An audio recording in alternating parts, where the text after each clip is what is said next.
Hello, this is Yvonne. I'm from JK Lifestyles with Yvonne. Today, Carisa Montooth is meeting with us. I'm so glad she came on. She's a love coach and she's an energy healer. And I wanted her to come on because one of the things that she would be able to do is to help single women learn how to attract and date marriage-minded men without self-sabotage. So I just wanted to hear what she had to say, what information she had to convey about that. How are you today? I'm doing really well, Yvonne. Thank you for having me. Okay, give us the information. You're like, all right, out with it. Let's just jump into it. Okay. So, what I have found with a lot of the women that I work with, I've been doing this work for about 10 years. And I am a love coach and a sixth generation healer. My background academically is I have degrees in psychology and in counseling, but my family lineage obviously is my healing work. So I combine those two things when I work with my clients because it's more than just a mindset shift. A lot of times we need to heal from things that happened in our past. We need to heal from trauma we've experienced. We need to be able to heal from abandonment. We need to be able to heal from different things that happened as we were growing up. And we need to heal from things that happened in our relationships before. So the work that I do with clients has to do with not only healing those things, but also changing our beliefs about what's possible for us to have in love. Changing our beliefs that are about love is scarce for me, or there's not the kind of partner that I have that I want to have. That kind of partner doesn't exist, or um, after a certain age, love is harder, right? So when we shift all of those beliefs, we actually create different circumstances for ourselves, and we respond to those circumstances differently. So that is a lot of the work that I do. The way that I do that work with my clients is that in the beginning, what we do is we do a lot of deep healing work. And so, what that has to do with is that we figure out what are the main beliefs you have that are manifesting over and over again in your life. Because the life that we're living right now is a 4D printout of what our beliefs are, especially our beliefs from like maybe 3 months ago or so. Right. And Mhm. so you probably have noticed that, I'm sure, in your own life, where as you Mhm. sort of change your beliefs about what's possible for you, and then you look back, you're like, my life was in a different place 3 months ago. And then you see like how much can change for you over that time because of how much you've changed and how much more you're willing to believe in and receive in your life. Right. So we do that work specifically around love. The beginning part of that all has to do with our healing. Sometimes it has to do with cutting off energetic attachments to an ex. Sometimes it has to do with clearing a specific belief we have that says love is hard for me, love is going to be painful for me. I'm going to have to look for love for a long time, or all men are cheaters, or all men are liars, or another belief that I see a lot because so many of my clients are like I have clients from their 20s to like 65. So a lot of Mhm. the women that I work with who are in their like late 40s through their 50s have this belief that says that dating is harder after 40. And it's a belief that it creates self-confirming evidence, right? But it's a really hard belief for us to get rid of on our own. And because I know somebody's going to be listening to this, or somebody's going to be watching this who is like 45 and is going to say, no, Carissa, I believe it's harder because that's what I'm seeing. And Well, well, you figure when a person is in their 40s, either they're married or you have people that are just sworn bachelors or bachelorettes, whatever. They don't want to be married. You figure that the maybe people have died. You just figure it's not that much in the pool. that's a belief that a lot of people have. And because we hold on to that belief, that's what we see. But because I don't have that belief, and because my clients who are in their 40s and 50s and 60s don't have that belief, over 90% of the women that I work with are in happy, healthy relationships within 6 months of working with me, because we're not believing. It's not just us, let's believe what I'm seeing. It's, I have to change my beliefs so I can see something different. And that Are you happens. are you talking about manifesting? Well, it's two ways actually. Mhm, Sometimes people have called it manifesting, but we actually make changes to our reticular activating system, which is a system of different parts of our brain, and it's mhm, responsible for selective attention. So when we see something as significant to us, when we tell ourselves something is significant to us, we see more and more of it in the world. So if you yeah. have a certain kind of car that you buy, and then you go out Mhm, in the world, it seems like everybody has that car all of a sudden because we've told ourselves that car is important. It's important to me, right? mhm, But it's really, there aren't more of that or less of that car out in the world. It's just now become important to us. And so we start to see evidence that it exists more and more in the world. And mhm, it's the same thing that happens with love. It's not very often that people will actually look up on Google or anything like that pictures of women in their 50s getting married, women in their 60s getting married. They don't look for that kind of evidence. They just settle for the belief that it's hard or impossible. And they create other beliefs that support that, which is like, I had a client who was like, well, everybody who is marriageable is already married by now, and the good ones always stay married. And mhm, that was like her belief. It was like, well, they'll just always, there's nobody out here because all the good ones stayed married. That's not true. mhm, And as soon as she was able to let go of that belief, she was able to marry somebody that had been in a marriage, that he didn't want the marriage to end, but it did. And he learned things that he needed to learn from the marriage. And he was a great partner because of that. He was already commitment minded. He already wanted to be married. He didn't leave his marriage because he didn't want to be in it anymore. He left his marriage because he and his wife grew apart and she initiated it. But he had always thought of himself as a partner. That's how he saw himself moving through the world. And, I know many men who think of themselves that way. My friend Paul told me once that when he was between after he got divorced and then before he married his current wife, he would say, Carissa, I just always think of myself as a married man. Just right now, I'm a married man who doesn't have his wife. But that's how he thought of himself.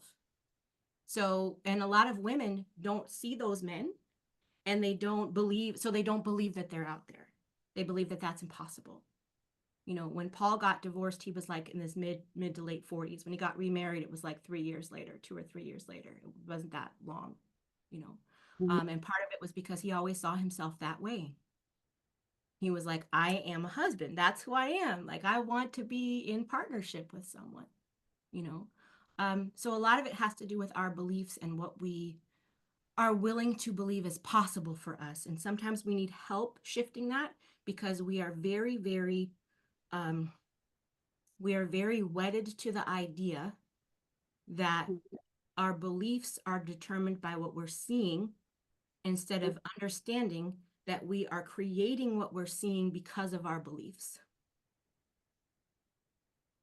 You just mentioned a couple of people that the woman initiated a divorce, but I wonder how many people stay in a marriage because they have a belief that is not much out there. This is what it's supposed to be. It may not be that exciting. It may not be that rewarding, this marriage anymore, but that's what I, that's what This is I the best see. I can expect right now. And what if there's nothing else out there but Yeah, this? And what if this yeah, is the best I can get? Yeah. yeah. Better than nothing. It's Yeah, it's something. better than being alone. Yeah. So, Well, I mean, how many people stay in that? Because I guess that's what they're thinking, and yeah. they act. They, yeah, go ahead. Because they have a really deep belief in scarcity. They believe that love is really scarce. And they may have that belief in other areas of their life where it's not just the belief that love is scarce, but they may believe that like romance is scarce. So they don't expect it in their marriage. They may believe that like safety is scarce. So they're like, I better just stay here, because I can't be safe out there in the world. So there are a lot of other beliefs that go with that. But yeah, that's a really common thing, is this belief that says like, what I want is scarce out there in the world.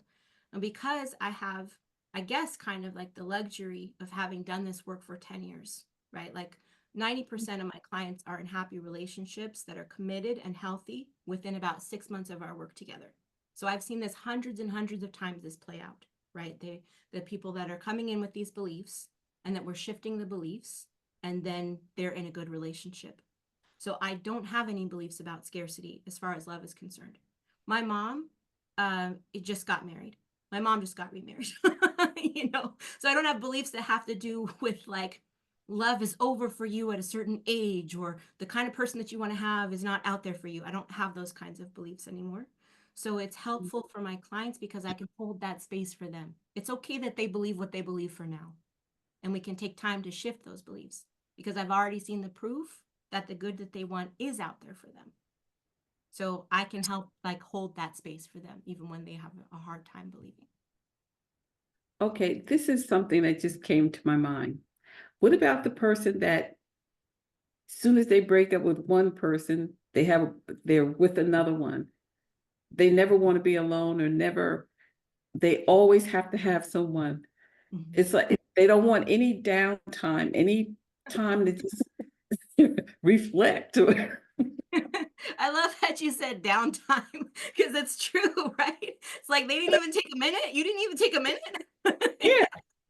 Yeah, I have known people like that. So what do you think is the driving force before that motivates that kind of behavior? It's fear, entirely fear-based, right? It's the fear that it's a fear of being alone, right? And a lot of times that fear of being alone is a fear of like dealing with pain from my past. Like if I don't have things to distract me, if I don't have love that's coming from outside of me, I have to deal with my own pain and my own things that hurt me, and I have to learn how to love myself in that space. And a lot of times people don't want to do that work. People don't want, if you tell people you can have what you want, but you're going to have to do a little bit of work for it. And you're going to have to go through some discomfort. It's going to be best in the long run, but you're going to go through some discomfort right now. The thing that derails so many people is they are not willing to sit in the discomfort of a healing process. They're just not willing to do that. So what happens is that they keep being in the same relationship over and over and over and over again with different people, right? Mm-hmm. They just choose the same person over and over again, and they don't realize that there's it's wounds that they have and beliefs that they have that are attracting them over and over again to that same kind of person. And when you haven't healed those things, when you didn't take a minute, what seems like chemistry is actually, oh, you have the same wounds as me, and that feels familiar to me on a deep subconscious level. Mm-hmm. And I think it's chemistry, but really that's all that it is.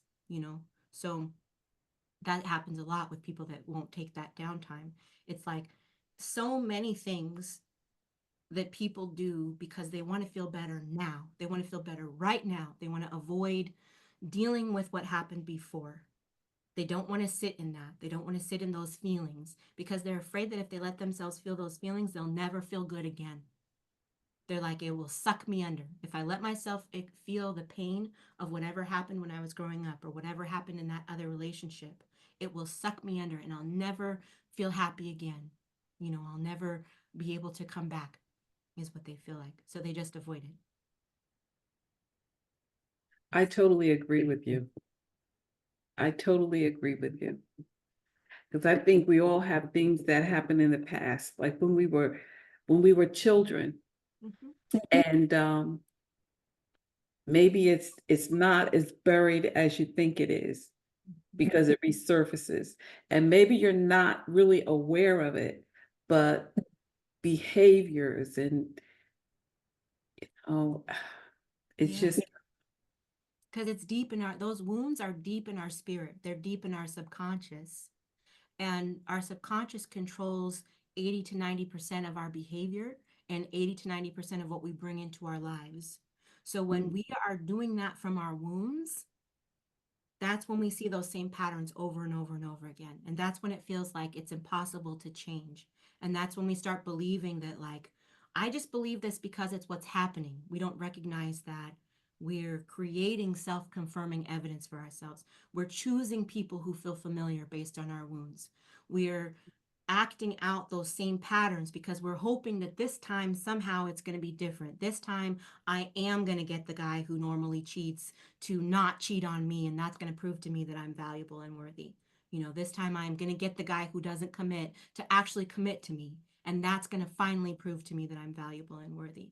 This time I'm going to get this guy who I'm in the situationship with to actually acknowledge me and choose me as his partner and show it to the whole world. And then I'm going to feel like I'm valuable and worthy of love. We just act out the same drama from that initial wound over and over and over again because we're hoping we can get it to end differently this time. But it never does because we need to heal that wound and be in a different situation. How would you heal that wound? So depending on what the wound is, and I do that as a deep healing process with a client, right? Depending on what the wound is, we have to do some deep energetic things. It's not just a situation of like, let's read some books and do some affirmations. And, it's not like about that, which is what a lot of us try to do, right? But what we really want to do, there's not a YouTube video that's going to change my life. Like, it's not like that. So, Yeah, I have some affirmations too. and It's just, affirmations are great, but the problem with affirmations is that they work at the level of our conscious mind. uh-huh. The wounds are in our subconscious mind.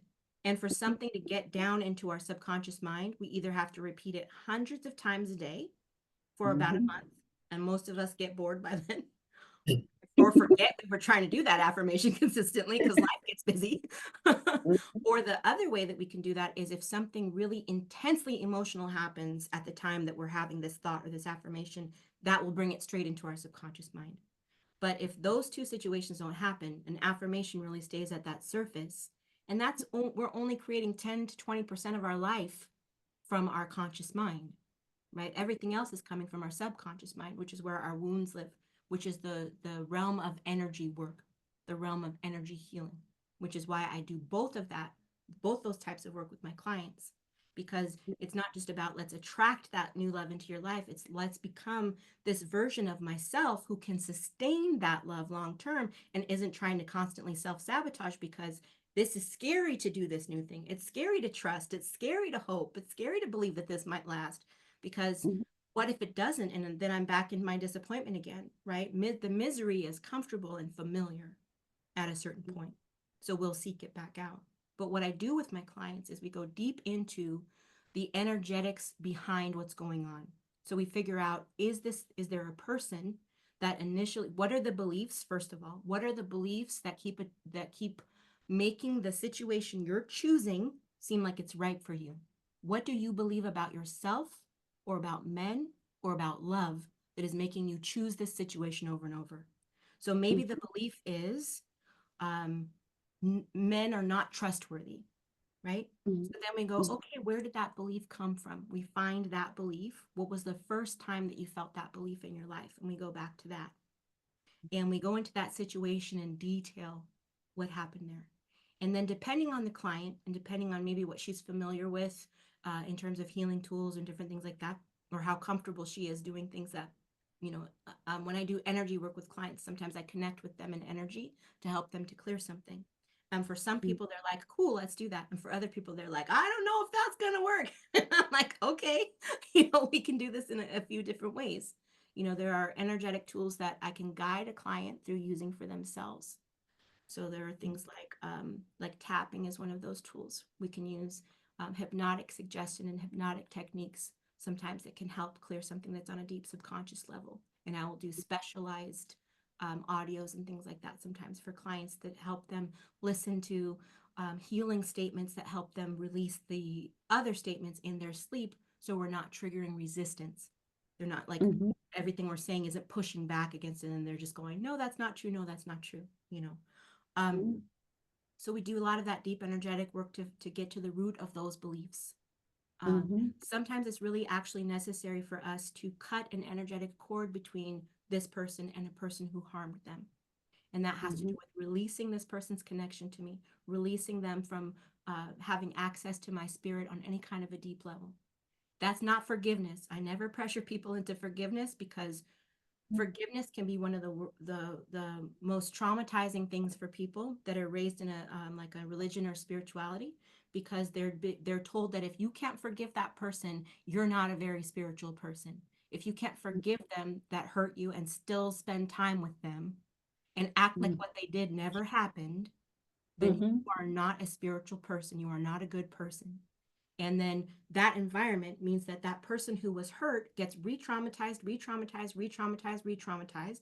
And at the same time, they're being told by everyone around them that their pain, that their suffering, that the betrayal that they experienced doesn't matter. And that's how you tell somebody that they are not valuable or safe or worthy of love, is that you make them forgive somebody that hurt them, and you make them feel guilty for not doing it. That's how you create a whole, generation of women who Mm-hmm. believe that they are not deserving of protection, and that they are not deserving of love, and that they are Mm-hmm. not safe in the world. So a lot of times I have to work with my clients on those things, right? So that we can even get to a place where it's like, I'm willing to believe that the world could be a safe place for me. I'm willing to believe that there could be love in the world for me, you know. So we go to those deeper levels. So we do a lot of healing work. We've usually worked together for about 6 months. And the first 3 months of that usually are very intense healing work that we do like each week. A lot of times when my clients are going through that, they start having all of these dreams, and they're like accessing all this stuff, because once your subconscious mind is like, oh, you're going to listen to me now, it's like, great. It gives you all the stuff that you need to heal. So we start doing that work together. And then the second part of the work that we do has to do with clarity, because they know what they don't want from love. I don't want someone who does this. I don't want someone who talks to me like this. I don't want someone who cheats on me. I don't want whatever. They have a long list of the things that they don't want, but we have to flip those into the things that you do want. We have to use that as contrast, right? So if someone says, I don't want a partner who smokes, right? We say, okay, what does that mean? It means I want a partner who is healthy, right? And then we Mm-hmm. say, how do I develop that more of that characteristic and quality in myself? What do I need to do to be healthier? Because I want to be compatible with a healthy partner, you know? And sometimes it can have to do with money. I have so many women who are like, I don't want nobody broke without a job. And I'm like, okay, cool. I understand that. That's a good thing, right? But there are two beliefs that usually come with that. And one is, my wealth can only come to me through a partner. And the second belief that goes with that is that there's something wrong about me wanting a wealthy partner. So we have to change that belief so that we know it's fine for us to want a wealthy partner, number one. And we have to change the other belief so that we know that we can have abundance for ourselves too. We can also create our own abundance, our own prosperity, have our own money, our own income, use our gifts in the world, and be successful at that. So we make those shifts, because honestly, like, it's about those things are about prosperity consciousness. Those things are not about like what's in your bank account at this moment. Those things are about, do you believe you deserve to be prosperous? Do you really believe that for yourself? And we make those shifts first so that then they can start taking actions that will bring those things into their life. Because if you believe that your wealth has to always come through someone else, you're going to, even when you get into that relationship, if it grows and changes, you think you have to stay there even if it gets bad, because you think that's your livelihood. You think that's the only way I'll be supported and safe in the world. So there are a lot. It's a lot, Yvonne. We do a lot of work. That's why it takes 6 months. One of the things you mentioned was self-sabotage. Like some people self-sabotage. What is that about?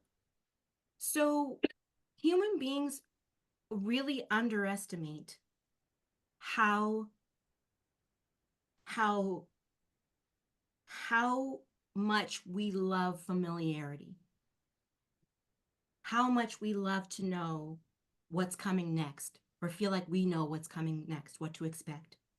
Mm-hmm. Even if what's coming next is that we're going to be lonely or we're going to be miserable. If we've been lonely for a long time, we're like, well, I hate to be lonely, but I know how to do it. If we get into a new situation, the first relationship that a woman has that's healthy is the hardest relationship she's ever going to be in her life. Mm-hmm. Because what's happening constantly the whole time is all of her fears that the other shoe is going to drop are constantly coming up to the surface.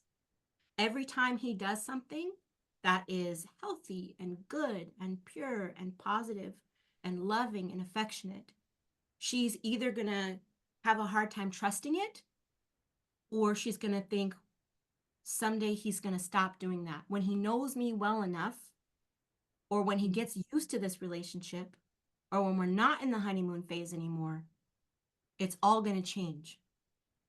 Mm-hmm. So we're constantly thinking that. And when we are trying to be vulnerable and trying to trust, we literally, our bodies will tremble because it's that hard to trust. We feel like it's almost like a threat to our lives to trust, to be open when we have been, if we have been betrayed often, if we've been hurt often. And we really believe on some level that if I can just keep, if I can stay prepared for when he betrays me, it will hurt less if it happens. If I can just stay prepared, just in case, it will hurt less when it happens.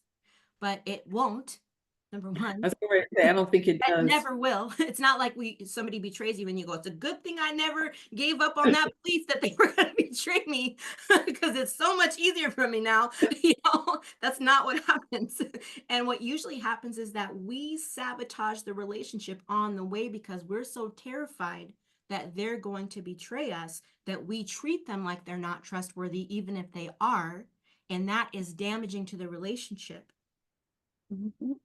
And then what happens often is that we'll break it up. We'll start a fight or break it up, break it off, just to relieve our tension of waiting for something to happen that we are afraid is going to happen, you know? What about healing after a breakup? So everybody that I work with has been through a breakup. And so that's what we usually do. Like I haven't really, my youngest client I think has been 20. Like I said, the top age range for my clients has been like 65. Um, Mm-hmm. and they've all been through breakups. Everyone's been through a breakup. So that's like my everything that we're healing in that first part where we're talking about their beliefs or we're cutting a cord to a person or anything like that is all recovering from a breakup. But a lot of times what I've found, Can I just ask you something? yeah, I think that's one of the most difficult things is to cut a cord to mhm, someone, an attachment. I think that's where a lot of the problem comes in. absolutely. You know what I mean? Because if you could logically say, well, this isn't working, I'm gone. Hmm. But the attachment, the cord that you have with them is just, It's still connected. And guess mm, what? It's a real energetic structure between you and that other person. And when mm, we cut those cords, you feel a physical impact of that. I've had clients who, when we've cut the cord, in the middle of the cord cutting, their ex called them and they hadn't heard from him in years. I've had clients for like when we cut a cord to a parent, same thing happens. Say you had a parent who was abusive or who abandoned you, we have to mm, cut that cord because they were your number one and number two mm, um, blueprint and example of what love is supposed to be and feel like, and whether you're worthy of love.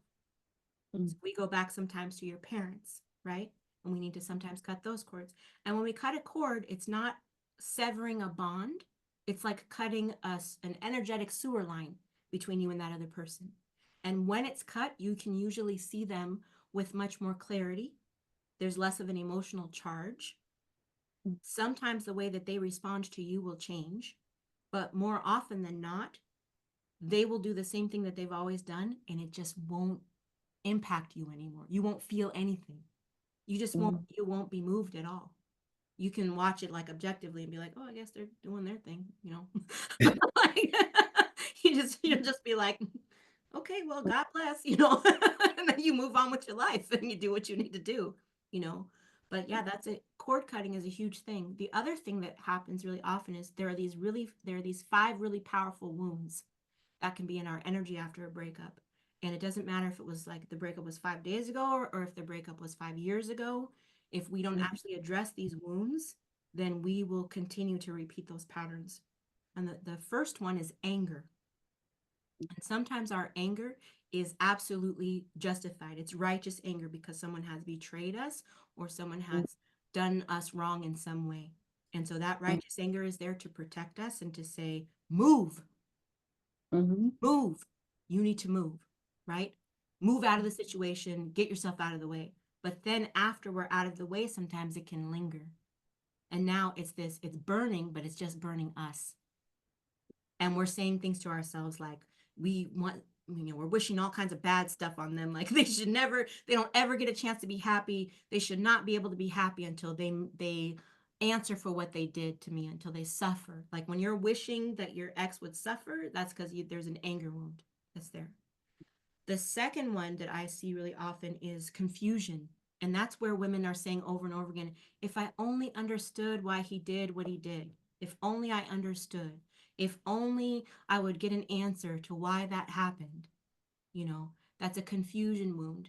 Because the issue, They have like closure too. They want to know they why. want closure. Yeah, Mhm. but here's the thing about closure. There's a weird thing that happens with closure. You get closure eventually, but you won't get closure until you don't care about getting closure anymore. So when you're in that next happy, healthy relationship, you'll get closure. Somebody will tell you, and they won't, it won't even be the person like the ex. Somebody else will let you know that they got theirs, or whatever it was, or Mhm. that, maybe they're in therapy now, because they Mhm. realized that they had these destructive tendencies or whatever the thing was, right? Mhm. And you'll get that information, you'll hear that, but you won't care anymore because you don't need the closure anymore because you healed that wound. So you'll get it and you'll be like, well, that's nice for them, but and it's a similar thing to cutting a cord, you know. So there's anger, there's confusion, and then there's shame. Shame is a really intense breakup wound because it Mhm. keeps us quiet, and we can only heal it by shining light on it. But it keeps us quiet. So when we've been in a relationship where either like we were the side person, or we're in a relationship where we settled for something less than we knew what we deserved to have.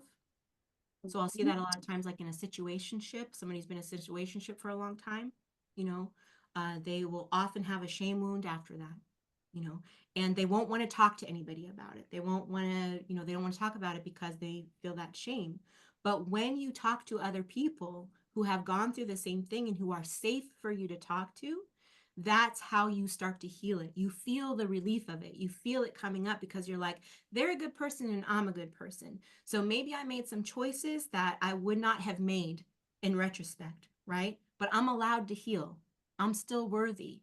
I'm a human Mhm. being, I'm worthy of having love, you know. Everybody makes mistakes. It's okay. I learned from mine, you know. So there's the anger, there's the confusion, there's the shame. Then the fourth one is grief. Now, the thing about Black women in the grief wound is uh, really specific. I've seen this a lot with Black women in the grief wound. Very often, women in general, but Black women specifically, what they have looks like a grief wound, but it's really an anger wound. And the reason that it looks like a grief wound is because we know that no one is threatened by our sadness, but they are threatened by our anger. So if we show our anger, people will push back hard against us. People will try Mhm. to diminish us. People will try to silence us. But if instead we let it manifest as sadness, then people will leave us alone. They won't push back hard against us. So sometimes what I see is grief, but sometimes it's actually under it is anger that they don't feel safe enough to express because they know that we're not. Because we live in a patriarchal society, people are very threatened by women's anger. And then I the don't know. That one I don't know. That one the grief or the anger I don't know. Hmm. I I feel like you're sad when something ends. Any kind Yeah, of relationship with a a friendship grief is real, but or sometimes there's anger under it. Yeah, absolutely. Grief is a real thing. anger is the first thing you said. Hmm.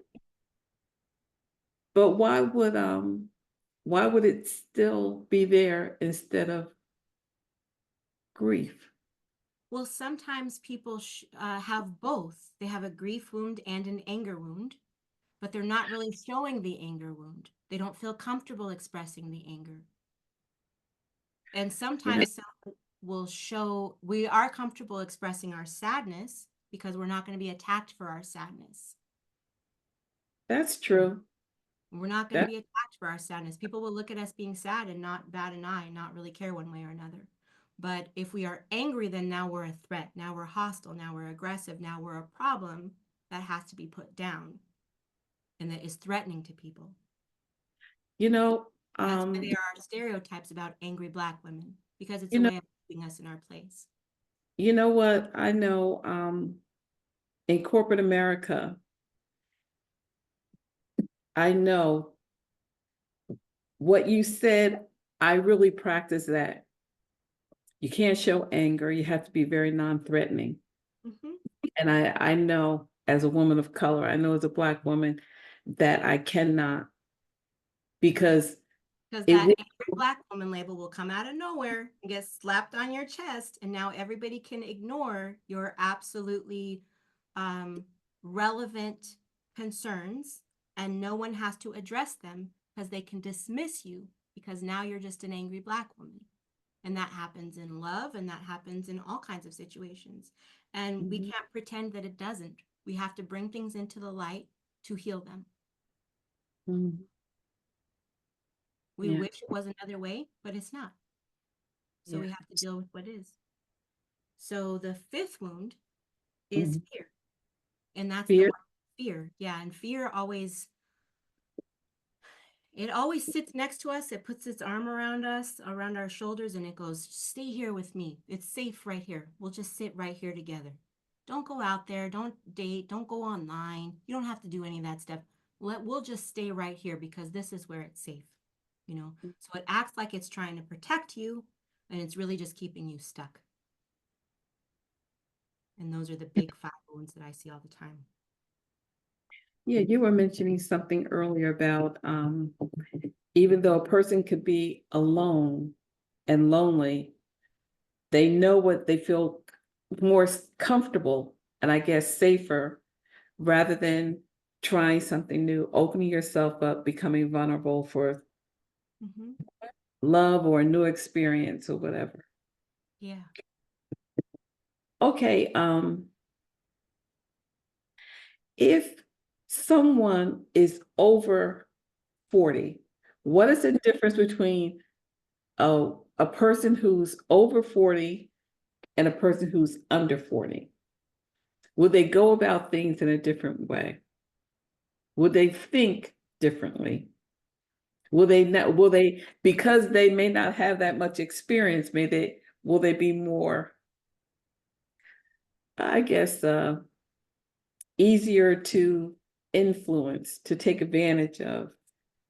Somebody older may have a little bit more experience. I don't know. I'm not sure. I mean, some of the differences that I see are that a lot of times when I'm working with women who are 40 and older, I'm Hmm. working with them because they have either um, they got married very young and had kids, and then they got divorced and were a single mom. And then they just were devoted to making sure their kids got through school. They were like, I'm not trying to date. I'm not trying to think about relationships. I got to make sure my kids are okay and that they get through school. Then their kids go through school and are usually like, maybe they're off to college now or they're through with high school. And now she's like, okay, what about me? It's my time. But she doesn't have experience dating because she married pretty young. And now she's in this new world where everybody expects her to be online. And she just like, it's a different world and a different experience for her, you know. And the other group of women that are like in their 40s that I work with are women who are like C-suite executives, women who are attorneys, women who have seven-figure businesses, and they've been so much in the energy of like hustle you know, Mhm. that it's difficult for them to think of dating in a way that's outside of like a job. Like they approach dating like a job, kind of. And it's really difficult for them to be in feminine energy because they work in a really masculine environment. So Mhm. they are really like they're very businesslike about dating, and so those two kinds of women approach it in really different ways, and they need different kinds of coaching and different kinds of healing, just like depending on where they're coming from. But I think one of the things that's kind of universal about women in their 40s, or 40s or 50s, is that they all hate online dating, but they feel like it's the only way that they can meet someone. So we change that belief. We change it's only the only way I can meet someone belief, because the vast majority of my clients don't meet someone online. They meet someone in one of three ways that are not online. So the first way that is that it ends up after we've done a lot of the healing work, they reconnect with someone from their past, and not that they reached out, but by some kind of coincidence or something like that, there's someone from their past that they were not in a relationship with before. And it might be like somebody from high school or some other point in their life who they Mhm. had no idea was always attracted to them. And now Mhm. you're free, he's free, and now you come back into each other's lives. So that's one way. And sometimes it's like we were both, our kids went to school together when we were both married to other people, and we always enjoyed each other's company, but we were both married to other people and whatever. And then they get to a point in their life where like, oh, well, now we're both divorced and our kids are grown, and now they can be together. Um, it's like someone from the past, or it's someone from the present, right? And there's somebody who you are not used to thinking of in that way. You would Mhm. never, ever, if anybody said, tell me about all the eligible bachelors in your life, you would never put this person on the list because you're just not used to thinking of them that way. And it's not because they're not attractive or they're not a good person. It's just like you maybe even think of them as like a family friend, or you think of them as like a coworker, they're a colleague, they're somebody that you just would never think of that way. And you end up Mhm. going through something together that changes the way that you feel about each other. One of my clients, when this happened with her, it was somebody that she worked with, and he had asked her out, and she had just taken it as a joke because he was like 3 or 4 years younger than her. And she was always she was like, oh, he's Nigerian, and that's just how they are, So she never took it very seriously, right? And then there was one day when he asked her out, and she'd been doing a lot of her healing work, and he asked her out, and he was very serious. And he didn't actually ask her out on a date. He said, I really want to take you to a spa. And she was like, we don't know each other well enough that I would go to a spa with you. Like, kind of Mhm. bring up. And he said, no, I don't want to go. I want to take you to a spa and drop you off and have you have some whatever services you want to have, and then pay for them, and then pick you up and drop you back off at home. Because every time I see you, you look like the weight of the world is on your shoulders, and I feel like somebody should make you smile. And she was like, I know. right? She was like, you have my That- attention. you know? That's that's someone who is observant and Yes. focused on her. And Mhm. he watched her every day. So when she thought he was just playing when he would ask her out, no, he was serious every time, but he kept it lighthearted because he didn't want to, he was taking his time. Mhm. He didn't need to rush her. He was trying to Mhm. get to know her. And he wanted a chance to demonstrate for her that he actually cared about her. So he was just taking his time, you know. And then the third way that I see people get together is somebody somebody introduces the two of you. You have a mutual friend in common that you don't know about yet. You don't know that you have that mutual friend in common, and they end up introducing you. So when that happened with one of my clients, just off the top of my head, the story that I can think of is when um, I had a client whose aunt was at the dry cleaners, and she'd been doing her healing work for a couple of months, and her aunt was at the dry cleaners, and there was this younger man behind her. And her aunt, when her aunt was talking about later, she was like, and he had such good manners, and he had nice teeth, and his fingernails were clean, like the stuff that aunts notice, and her aunt, after they chatted and he was really, had lovely, wonderful manners, her aunt her aunt was like, you need to call my niece. She is single. Here is her phone number. And gave him and then he did, asked her Mhm. out on a date, and about a year after that they were married. So it's like she didn't go online. None of my clients, I shouldn't say none. I can think of three of my clients who went online. Mhm. Um, but their energy around being online was very different. They didn't go online thinking like, oh, I hate being online, but I should probably do it anyway, Mhm. which is what the majority of us do. Oh my God, I hate this, but it's the only way to meet somebody. That's what the majority of people do. They went online and they were just like excited, like, this is going to be fun. I wonder who I'm going to meet. What a great way to make connections. We're so fortunate to live in the digital age. That was the energy that they were bringing to it, you know. Not one of fear. It Mm-mm. wasn't one of fear. Not fear Mhm. at all. It was actually like curiosity and a little bit of excitement was the energy that they brought to it, you know. And that's why their results were so different because, and what I tell people all the time is people were meeting and making commitments to each other and dating and getting married and starting families and all of that stuff way before the internet ever existed, hundreds of years before the internet ever existed, right? So to believe now that somehow none of those other ways are still valid, that we can't just meet people in regular life. I've had clients meet people at the grocery store, I mean, all different kinds of ways, you know, Mhm. because God works in all kinds of ways. It's like it's a giant universe. And for us to think that, for us to put something out there that goes, well, they can only come to me this way, you know, it's like, why would we put those limits out there? Why would we put those limits on God? Like that doesn't make any sense.